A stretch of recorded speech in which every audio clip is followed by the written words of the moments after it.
வெளிப்படுத்தின விசேஷம் 16ஆம் அதிகாரம். அப்பொழுது தேவாலயத்திலிருந்து உண்டான ஒரு பெருச்சத்தம் அந்த 7 தூதருடனே, நீங்கள் போய் தேவனுடைய கோப கலசங்களை பூமியின் மேல் ஊற்றுங்கள் என்று சொல்ல கேட்டேன். முதலாம் தூதன் போய் தன் கலசத்தில் உள்ளதை பூமியின் மேல் ஊற்றினான். உடனே மிருகத்தின் முத்திரையை தரித்தவர்களும் அதன் சொரூபத்தை வணங்குகிறவர்களுமாகிய மனுஷர்களுக்கு பொல்லாத கொடிய புண்ணுண்டாயிற்று. இரண்டாம் தூதன் தன் கலசத்தில் உள்ளதை சமுத்திரத்திலே ஊற்றினான். உடனே அது செத்தவனுடைய இரத்தம் போலாயிற்று. சமுத்திரத்தில் உள்ள பிராணிகள் யாவும் மாண்டு போயின. மூன்றாம் தூதன் தன் கலசத்தில் உள்ளதை ஆறுகளிலும் நீரூற்றுகளிலும் ஊற்றினான்.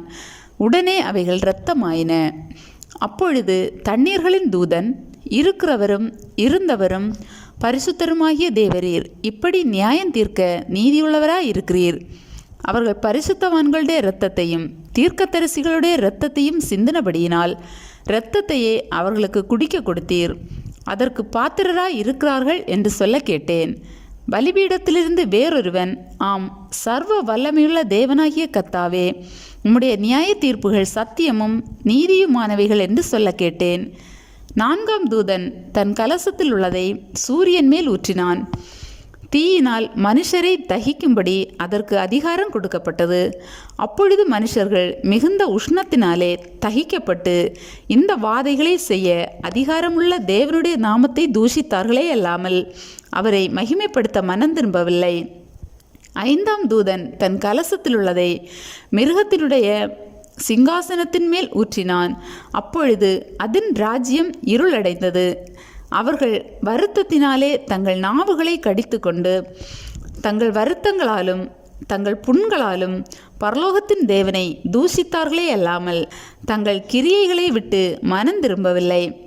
ஆறாம் தூதன் தன் கலசத்தில் உள்ளதை ஐப்ராத் என்னும் பெரிய நதியின் மேல் ஊற்றினான்.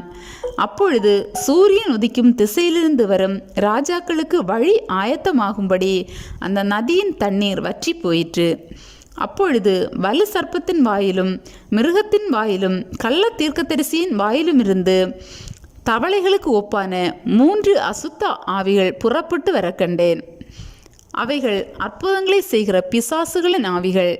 அவைகள் பூலோகம் எங்குமுள்ள ராஜாக்களை சர்வ வல்லமையுள்ள தேவனுடைய மகா நாளில் நடக்கும் யுத்தத்திற்கு கூட்டி சேர்க்கும்படிக்கு புறப்பட்டு போகிறது. இதோ, திருடனை போல் வருகிறேன். தன் மானம் காணப்படத்தக்கதாக நிர்வாணமாய் நடவாதபடிக்கு விழித்து கொண்டு தன் வஸ்திரங்களை காத்து கொள்ளுகிறவன் பாக்கியவான்.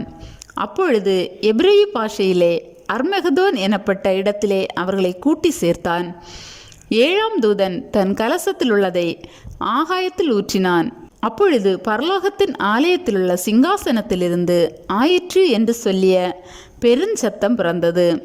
சத்தங்களும் இடி முழக்கங்களும் மின்னல்களும் உண்டாயின. பூமி மிகவும் அதிர்ந்தது. பூமியின் மேல் மனுஷர்கள் உண்டான நாள் முதற்கொண்டு அப்படிப்பட்ட பெரிய அதிர்ச்சி உண்டானதில்லை. அப்பொழுது மகா நகரம் 3 பங்காக பிரிக்கப்பட்டது. புறஜாதிகளுடைய பட்டணங்கள் விழுந்தன. மகா பாபிலோனுக்கு தேவனுடைய உக்கிரமான கோபாக்கினையாகிய மதுவுள்ள பாத்திரத்தை கொடுக்கும்படி அது அவருக்கு முன்பாக நினைப்பூட்டப்பட்டது. தீவுகள் யாவும் அகன்று போயின. பர்வதங்கள் காணப்படாமற் போயின. தாளந்து நிறையான பெரிய கல்மழையும் வானத்திலிருந்து மனுஷர் மேல் விழுந்தது. அந்த கல்மழையினால் உண்டான வாதை நிமித்தம் மனுஷர்கள் தேவனை தூஷித்தார்கள். அந்த வாதை மகா கொடிதாய் இருந்தது.